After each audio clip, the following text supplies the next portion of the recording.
Crypto market has been tanking pretty much since October 10th. Let's talk about what's going on and what I'm doing about it. As you can see, the all-time high was really on October 6th, but the real drop-off started October 10th when we had the biggest liquidation event in all of crypto history. During 2025, we were actually on track to have a good year of returns for Bitcoin. However, Trump tweeted something about tariffs at that time, and the market had a sudden sell-off. A lot of people were over-leveraged trading, and it caused pretty much just a crypto version of margin calls. It started a huge sell-off, and it's just been downhill since. Now going into 2026, as this sell-off has only picked up, we've seen even more liquidations, rate cuts have cooled off, and we've seen Bitcoin and Ethereum ETF inflows not only slowing down, but sometimes even going negative. All these factors alone have pretty much just killed bullish sentiment at the moment.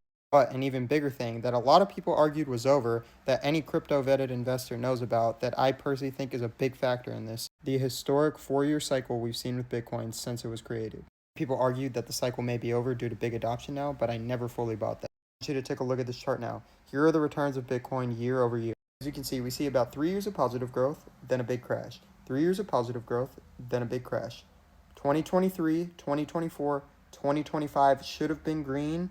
However, like I said, we were on track to have a green year, but we had that mass liquidation event on October 10th. 2026 is supposed to be the year that we see a big pullback. For me personally, I'm not worried about this at all. I've upped my dollar cost average, and I'm going to be buying it on the way down, paying attention to different support levels. Same thing with Ethereum. I also just like to point this out. While the average retail investor is selling like crazy and panicking, entities holding at least 1,000 Bitcoin has risen since October.